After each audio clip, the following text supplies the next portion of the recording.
स्कंध 12वा अध्याय 13वा. विभिन्न पुराणांची श्लोकसंख्या आणि श्रीमद भागवताचा महिमा. सूत म्हणतात, ब्रह्मदेव, वरुण, इंद्र, रुद्र आणि मरुद्गण दिव्य स्तोत्रांनी ज्यांची स्तुती करतात, सामगायन करणारे ऋषी, अंग, पद, क्रम तसेच उपनिषदांसह वेदांच्या द्वारे ज्यांचे गायन करतात, योगी ध्यानाच्या वेळी निश्चल झालेले मनाने ज्यांचे दर्शन घेतात आणि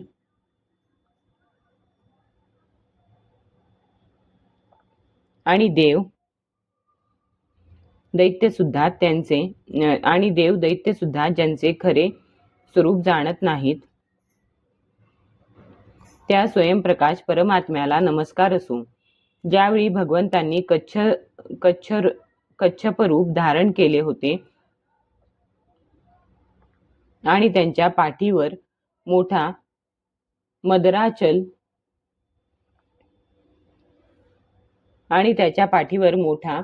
मदराचल रवीसारखा फिरत होता, त्यावेळी मदराचलाच्या पहाडांच्या टोकांनी खाजविल्यामुळे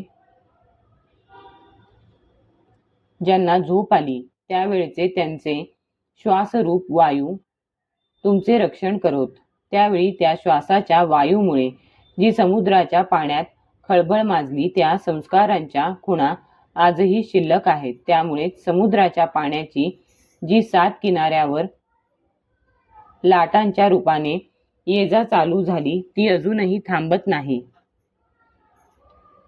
आता पुराणांची वेगवेगळी श्लोकसंख्या, त्यांची बेरीज, श्रीमद भागवताचा प्रतिपाद्य विषय आणि त्याचा हेतू, हा ग्रंथ, दान देण्याची पद्धत, दान आणि पठण इत्यादींचा महिमा सुद्धा ऐक. ब्रह्मपुराणात 10,000, पद्मपुराणात 55,000, श्री विष्णू पुराणात 23,000 आणि शिवपुराणात 24,000 श्लोक आहेत. श्रीमद भागवतामध्ये 18,000, नारद पुराणात 25,000, मार्कंडेय पुराणात 9,000 तसेच अग्नी पुराणात 15,400 श्लोक आहेत.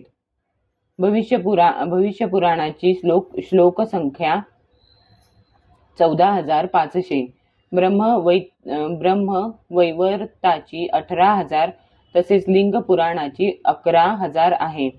वराह पुराणाची श्लोकसंख्या 24,000, स्कंद पुराणाची 81,100 आहे आणि वामन पुराणाची 10,000 आहे. कूर्म पुराण हे 17,000 श्लोकांचे आणि मत्स्य पुराण 14,000 श्लोकांचे आहे. गरुड पुराणामध्ये 19,000 श्लोक आणि ब्रह्मांड पुराणात 12,000 श्लोक आहेत. अशा प्रकारे सर्व पुराणांची श्लोकसंख्या एकूण 4 लक्ष आहे. त्यांपैकी श्रीमद भागवत 18,000 श्लोकांचे आहे. भगवान विष्णूंनी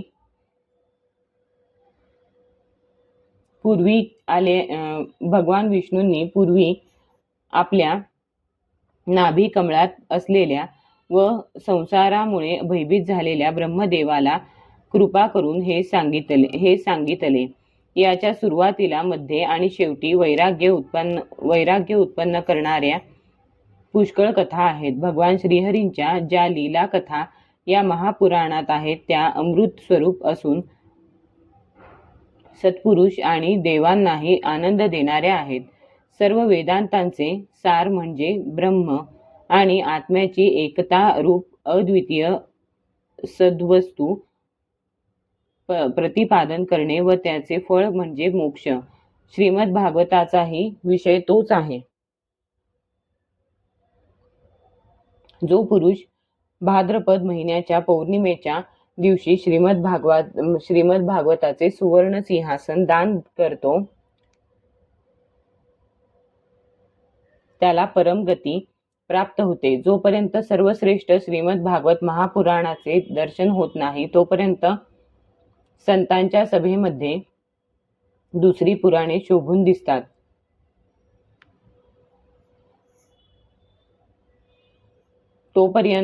जोपर्यंत सर्वश्रेष्ठ श्रीमद भागवत महापुराणाचे दर्शन होत नाही तोपर्यंत संतांच्या सभेमध्ये दुसरी पुराणे शोभून दिसतात.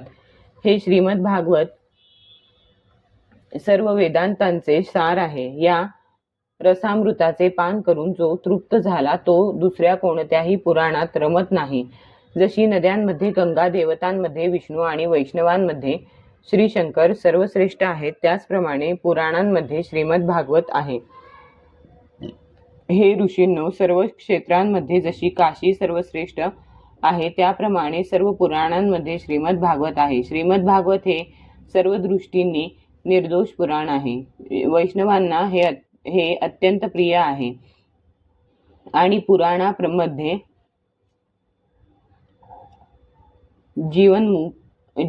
पुराणामध्ये जीवनमुक्त परमहंसाच्या अद्वितीय तसेच मायेपासून पूर्णतः